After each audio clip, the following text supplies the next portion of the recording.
Hello, welcome to a very different video from what I normally do. I don't normally do these commentary type videos, but this video came across my, well, if you're a YouTube creator, you have seen this in your dashboard already. Basically, it's a video called How Long Should Your Videos Be? And it's a video from YouTube all talking about basically how long should you make your videos, which is a topic of kind of like a lot of discussion because a lot of people have different viewpoints on how long your video should be, but most people are under the understanding that 10-minute videos consistently will get you more views. And it's an interesting video, and I want us to all take a look at it. Do longer videos get more love from the YouTube algorithm?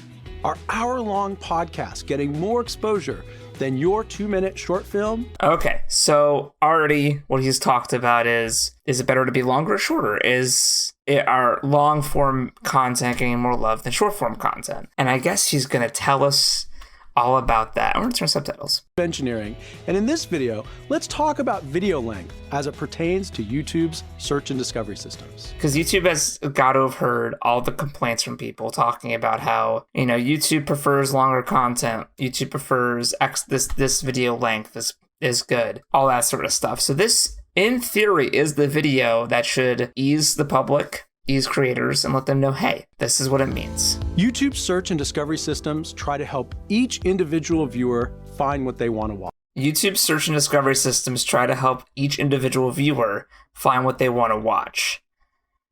Yes, in a sense, that is how it's supposed to work. If you watch a video essay by somebody, you will get a video essay recommended to you. All the videos that I've ever gotten actually good reception or even views from is because it was off of another video similar to it. So yes, this is technically true. This means they will surface videos that viewers are interested in watching and also that viewers will find satisfying after watching. Stuff that people find satisfying after watching. What is that even supposed to mean? Satisfying after watching, so when you're done with it, you're like, oh, cool. Not every video has to be that. Not every video has to be, because so many videos upload to YouTube every day. Not every video is going to leave you with this warm, fuzzy, oh man, I'm still thinking about that a couple days later, because it's really special. Yeah, some videos are just like, oh, I'm going to watch this guy play a video game, and I'm just going to kind of like have fun with it. I'm not going to YouTube is not like a steak. YouTube videos are like candy.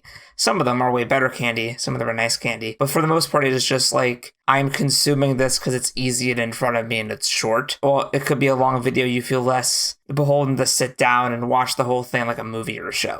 Now, when you hear that second part, you might think, aha, I knew it.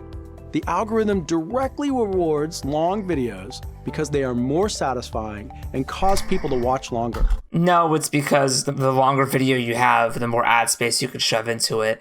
Also, the longer the video that you have, the more hours watched you have, because if people are watching all of your video and you upload like a 1-hour video every week, and everyone's watching it and you have a good audience retention rate, that will get up your minutes watched per week. Whereas if I uploaded a 2-minute video every week or every month or every few months, if I'm an animator, then I won't have enough ad space. Also, my channel will not have enough views on it to uphold my monetization rate.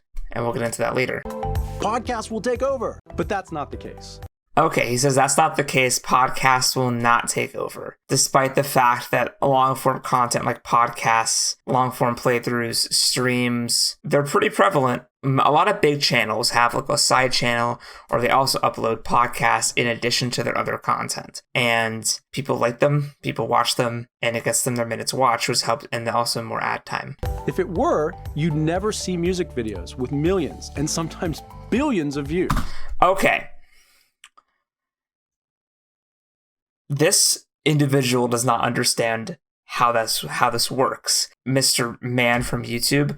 Yes, that's true. If, basically what they're trying to say is if the algorithm does favor long-form content, which they're saying that it doesn't, they're implying that at this point, that there's like, people think that podcasts will take over, but why do music videos do well? It's because music videos are made by companies, and these companies pay YouTube a lot of money to promote the videos. Now, if I made a music video, I'm a musician. I've released albums. Check them out. Self-plug, but I've released albums. If I made a music video, I am not gonna get millions and billions of views. I might get 10, 30 views at the most. Because organically, my music video is not going to do well because I'm not owned by some big company. I'm not some big name singer. I'm not linked to a major brand or distributor or whatever. I am just a guy who has a song and I made a video for it. Not necessarily going to be a smash hit. So when he says this, it's because a company has paid advertising space that I cannot afford. The very few times in my life that I have spent money to advertise a YouTube video, it has gotten me like a few thousand, like 1,000 to 2,000. Yeah, so it works, but it's not the same. I'm not a gigantic company. I dropped maybe 20, 30 bucks on that, and it got me the ad space I needed. Whereas if, whatever it was, Vavo, whatever the fuck, makes a music video and uploads it by fucking like Lady Gaga, of course millions and sometimes billions of people are going to watch it. And if a million people are watching a 5-minute music video, that's a lot of time watched, especially if the audience retention is really good. If I did that, not the same case. So he's equating two different things. He's equating like podcast by some random guy that, is doing pretty well versus fucking like if Kanye West did a music video. Both would make money, but one is because it's supported by a fucking huge company. You never see hit animated videos either. I don't. Like, this is true 10 years ago. Animated videos hit big until you guys changed the algorithm and rewarded longer videos and prioritized minutes watched. So I don't see hit animated videos anymore. I used to watch the fuck out of animators. I used to be in Newgrounds all the time. I used to watch all these animations. But you guys took this amazing content that takes months to work on, unless you have a bunch of people working on it or it's a commissioned piece. Or you've got an animation style that's so minimalist and so simple makes it feel like or sound like it's not a whole lot of hard work, because it is. If you already have like a full-time job doing it and you're already being rewarded by the algorithm, it's sort of like animatic. Like most hit animation videos are probably music videos or they're scenes from a movie. When's the last hit animated video that really like blew up and everybody watched? I don't know, because I haven't seen it. But it hasn't happened in around a decade, because like people like Harry Partridge would make content and then like, YouTube didn't reward him, so he doesn't upload as often, which is why like I didn't even know that like the new episode of Starbarians came out a few months ago, because YouTube doesn't reward that video. It doesn't become a hit video. All those animators from that day don't do this kind of stuff anymore. So what this guy is saying is, remember those hit videos from like 2008 that you used to watch in 2011? The algorithm's not broken, guys. It's fine. What the fuck's he talking about? YouTube's search and recommendation systems use hundreds of signals. Okay. YouTube search and recommendation systems consider. So he says use, the text says consider hundreds of signals. What are those signals? Are you going to tell me? To determine how to rank videos. And certainly the average... He doesn't. He just says, okay. View duration of a video and the average percent viewed are some of them. Okay. All right, I want to hear this man from the top say all those words again. Use hundreds of signals to determine how to rank videos. And certainly the average view duration of a video and the average percent viewed are some of them. So what he is saying is that the view duration, audience retention, and the views determine if it gets blowed up, essentially, by the algorithm. And by the way, this person has great view retention. This is amazing. This is better than my view retention. Jesus Christ. This is good retention. So what he's basically saying is that if you already have good audience retention, we'll show it up. So basically, if you're making videos, that people aren't watching all the way through already, we're not going to care about it. So if your audience doesn't care about the video, no one else is. So if you're uploading and you have almost no subscribers, but you make an awesome video out of nowhere and no one happens to find it because it doesn't have audience retention rate already or anything like that, sorry, out of luck. What you don't want to do, though, is start padding the length of your videos just for the sake of making them longer. Well, it's not just for the sake of making them longer. He's ignoring that people do that because 10-minute is like a commonly used thing favored by the algorithm, people have found out, because the algorithm is this magical being that you have to like figure out how to approach it. Like, do you bow first? Like, do you like figure it out? Like, it's for it trusts you. Like, what do you do? And people try to hit 10 minutes and pad out their videos, A, to make watch time longer, and then B, because they can put more ads into it. We've seen creators try this, and it often hurts, not helps, the performance of their videos. I like the verbiage here. Padding your video length can hurt performance. It can. It also might not, though. Unless, let's see, the better phrase would be hurts your performance. So to dissuade people from trying to do it. But it can hurt your performance, but not all the time. Sometimes it's okay to pad out your video. Sometimes, padding out your video and saying a point kind of over and over again can make the video seem longer. And making the video seem longer, it is padding and it can hurt your performance. But see, I just wasted like 20 seconds repeating the same thing over and over to make the video longer. Now, I think people could see through that and know, like, when someone's doing it, when someone's spinning their wheels to get a video longer, when someone's taking their time a bit more, they're pausing, they kind of go on a bit, there's no editing, and they could feel that, and then you kind of go, I know what they're doing, I'm going to not watch it. So yes, it can hurt it, but already you've gotten their click. And depending on when you start doing that, you could trick them by first having them watch like 7 minutes of you fast editing, boom, boom, boom, and then slow down towards the end, but they've already sunk so much time into it, they don't want to stop now. After all, if the quality of your videos decline and viewers start clicking away early, that is not a positive signal. Let's say, for instance, there's a video, and then you click on it, and you go, fuck, I didn't mean to do that. And then YouTube's like, well, you already watched 2 seconds of it, and you click off. That then hurts the video. Like, should I just let the video run at that point if it was an accident? Because that happens to me constantly. I'm on my phone, my big, dumb, stupid fucking thumbs, and I click on a video I didn't want to click on, and it starts playing, and I'm like, no, stop. And then my phone starts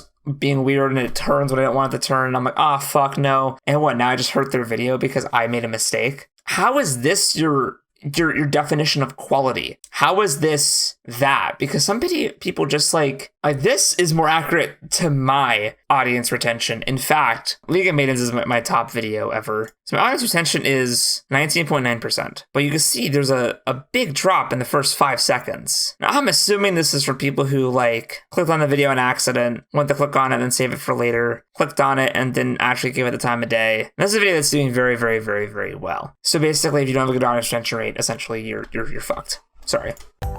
Now, if you have the choice of making an amazing 20-minute video that keeps people riveted instead of an amazing 10-minute video, would the 20-minute version get more exposure? Quite possibly. Quite possibly. What a vague fucking answer. So if you can make an awesome 20-minute video, but that same video could also be 10 minutes, which one's better? Who knows? We don't. He literally just gave such a non-answer to this question. Of making an amazing 20-minute video that keeps people riveted instead of an amazing 10-minute video, would the 20-minute version get more exposure? Quite possibly. Quite possibly. Quite possibly. It could. It could not. Who fucking knows? Or you have a longer video, so they don't watch it all the way through, and then they come back to a week later and they finish it up. Does that count against you? I don't know. The reason is that viewers may find the 20-minute version more satisfying. Viewers may find longer videos more satisfying. They also might not. This is a very non-answer. Viewers of the 10-minute version may watch something less satisfying after that video, or just leave YouTube less satisfied. So, what is that supposed to mean? What he's saying, my interpretation of his words, because he's being very unclear, is that people want a long video, but yours is only 10 minutes. So I'm gonna watch that 10-minute video, and then if there's nothing else after that, they might just leave YouTube. Why do I fucking care if someone leaves YouTube less satisfied? Where else are they gonna fucking go? What other website can they go to? They have to come back. There's nowhere else to go. There's no competitor. There's no one else who can fight this. I don't care if they leave less satisfied. I'm not working at a fucking store where I care if the guest comes back. I don't give a shit. I make fucking videos for fun, and I hope that when they make it a career, I enjoy my time making it and the interactions with people who watch my videos. So what if I made a 10-minute video and then the next thing they watch is less satisfying, or they leave YouTube less satisfied? So what that means is I should make a 20-minute video so I could fully satisfy their experience on YouTube. So he is saying longer videos are better. Or what is he saying? I don't know. He's speaking in fucking Simlish. I don't know. But we know that how long someone watches is only one way to estimate satisfaction. Okay. How long someone watches is only one way to to estimate satisfaction. Okay, what are the other ways? That's why we're now using satisfaction surveys as well. So one way to gauge satisfaction is if they watch the video. Another way is to have a survey, because that's what you want to do after watching a video. Take a fucking survey. Maybe you've seen them. They randomly ask viewers to... Randomly ask viewers. That's the problem. It's either you do the surveys all the time on big and small channels, or you don't do them. Because if small channels don't get surveys, how are they going to grow? Like, if my audience retention score sucks complete dick, but everyone who does the survey, because it's offered every time, is like, oh yeah, 5 stars, sure thing, I'd recommend this video, it was great, then maybe channels will grow. Channels from people who've been doing this for years and years and years and haven't broken 100, 200, 1,000 subs and make hundreds of videos that are quality, but they still have not broken out because, they don't get the survey because it's random. And because less people watch the video, they're less likely to get a survey. Because if only 20 people watch my video out of the other fucking million people watching YouTube right now, they might not get a survey. And then that other way of checking satisfaction is now not available to me because it's not every time. It's almost like you already had a system in place for this. That's on every video, called the like and the dislike system, where if you liked it and it was satisfying, you like the video. If it's dissatisfying and you didn't like it, you don't like the video. But now we reverted back to stars. We went back in time. Right, and also add the favorite system too. To rate a video after they've watched it. This helps us further understand the difference between a video that wasted your time versus one that was well worth your time. Satisfaction surveys help YouTube further understand which videos were well worth viewers' time. Worth is so different from person to person. I can watch someone do a 7-part, 1 hour each series and be fully satisfied with my time because it was fun and engaging and informative and interesting. And then sometimes I could just watch a guy play a game and watch like his fucking 50-part Let's Play series and also feel satisfied for very different reasons. What does that mean? It's so vague because these surveys only happen randomly, so they're not all the time. So it's not an actual gauge. The best thing to do as a creator, don't overthink your video's length. Don't overthink it. That is like actually good advice. If it was not coming from somebody who works for the company that is so fucking broken. As they say, the runtime should match the content. Agreed. He's making good points right now. If it takes 2 minutes to communicate what you want to say, make a 2-minute video. And that should have been the whole fucking video. If it takes 20 minutes, make it 20 minutes. If viewers really enjoy watching it, our search and discovery systems should do their jobs. They should do their jobs. He's talking about a computer, a robot as engineered. They should be doing their jobs. I don't know if they are, though. Some people get left by the fucking wayside while others get propped up on a goddamn mantle. Some people make fucking quality content for years and years and years, and no one ever finds them because they're so hidden. And then you have other people who should not be put to the forefront that are put to the fucking forefront. I don't want to see Jimmy Fallon every fucking 10 seconds. I don't care about Jimmy Fallon or Graham Norton and all these fucking other people. Stay on television, go away. Surfacing it to others. I hope that helps. To learn more about how YouTube works and how to grow your audience, be sure to subscribe here on the official YouTube Creators channel. Thanks. Boy, that was something else. So, in essence, yeah, video length should not matter. And the search algorithms should be doing their job. So he only mentions 2 ways that the algorithm works. It's audience retention time and if people survey you good. He offers nothing else than that. It's not likes or dislikes. It's not about comments. It's not about like anything else. Just are people watching the whole video and did they get a random survey? And then the search system should have done its job. Maybe randomly should have. All things that are very vague. If you do not upload consistently, you do not grow. You do not expand as a channel. You do not get subscribers. You do not get views or comments. If you are not constantly putting out a new video, it is not going to be shown to you really. Or you won't really find that channel unless it's like a thing that already has a good amount of views. This is the screen that you will look at as you try to grow your channel to see if you are able to become monetized and eventually become a full-fledged YouTube content creator. Grow with YouTube. As a YouTube partner, you'll be eligible to earn money from your videos, get creator support, and learn more. To get into the YouTube partner program, your channel needs 4,000 public watch hours in the last 12 months. And 1,000 subscribers. This guy says it's totally fine to make videos that are short, 2-minute videos, 2-minute animated videos, 2-minute music videos. But to make that, it takes planning and time and execution. If I want to be a music video channel, I have to first make the song, perfect it, master it. If I'm not a filmmaker myself, hire a crew or buy a camera, get people to be in it, hire people to be in it, film it, edit it, cut it, edit it. 2 months now, and now I have a 3-minute video that I upload to the tune of my 0 subscribers. Share on, friends and family watch it. When friends and family watch your stuff, they're not really actively like showing people your stuff because everyone has that one fucking friend that makes YouTube videos. I'm that one friend.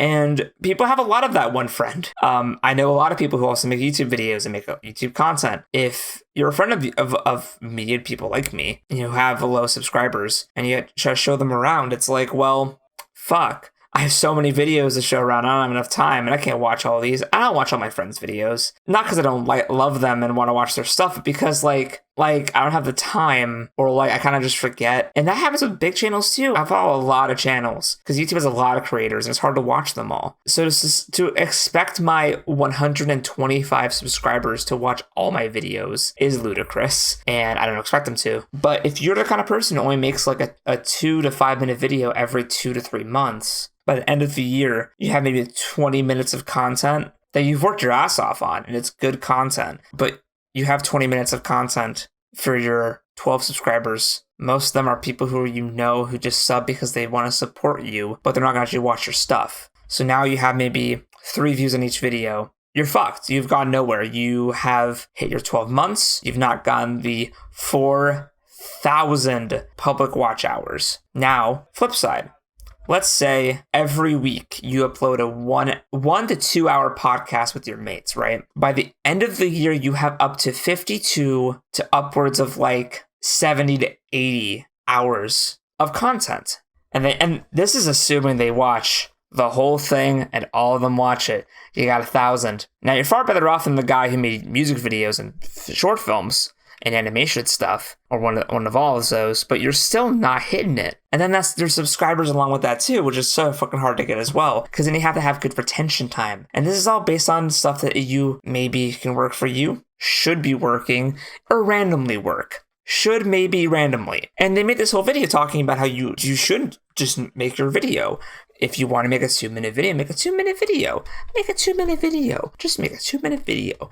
And maybe it does well. Or maybe it doesn't. Randomly, they might get a survey. Randomly, they might not. And the algorithm and the search and discovery functionality should be working. Do you see the problem here? Do you see the fundamental problem with this setup? Is that they make this whole like, hey man, it's cool, make your 2-minute video, but clearly if you don't have the public watch hours needed, even if you have 1,000 subs, out of the 1,000 that follow you, about 200 people watched it, and they only watched collectively about 10 minutes of it.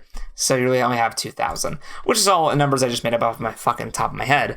But no one watches your whole video. Not all of your subs watch all your video, because most of those are deactivated accounts. Your friends, family, coworkers, people who just like, yeah, you make YouTube videos, sub. See, I subscribed. Isn't that awesome? I'm a good person.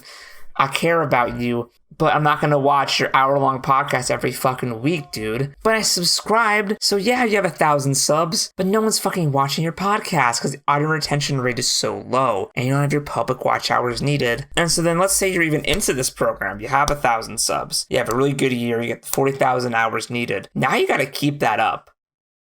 Now you're in danger of falling below. Now that you've like made it to the surface and all the dead bodies of the dead channels around you, you've pushed yourself on top of. Now that you're there, you have to maintain 1,000 subs and 40,000 hours needed. Let's say you have a bad year, family member dies, your computer shits itself, you move, you have to switch jobs, all this other stuff. You still make good content. It still has a lot of people liking it, but sorry, I didn't have 40,000 hours demonetized now, sorry. You're just fucked. They didn't make long enough videos with not enough people watching them. It's easier to get the watch time needed if you have longer videos.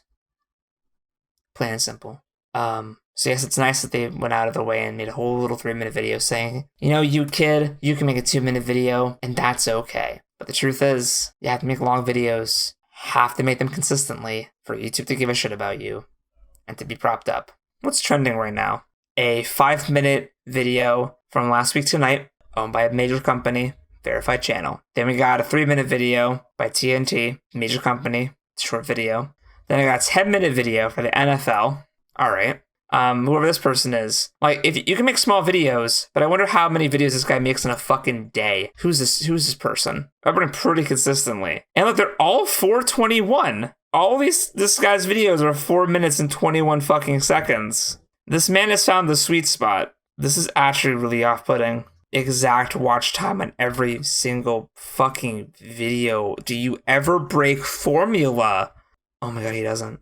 Yeah, you can make short videos, but you have to have gigantic text and clickbaity thumbnails, and then you're fine. But all the stuff that's trending is stuff that will be trending anyway. You know, all the stuff that's trending is stuff that, of course, it's going to be fucking trending. It's uploaded by the fucking last week tonight, and they paid $1 bajillion to get their shit propped up to the top. Anyway, to wrap this gigantic tirade up, YouTube's lying. It would matters to come out and say, yeah, the algorithm is more focused on longer content. What we work on is trying to figure out what your audience likes, them watching longer, and then focusing on that, and then eventually you'll find out by the algorithm that makes no fucking sense. It's stupid. This website's stupid. But subscribe to mine, though, because my channel's great.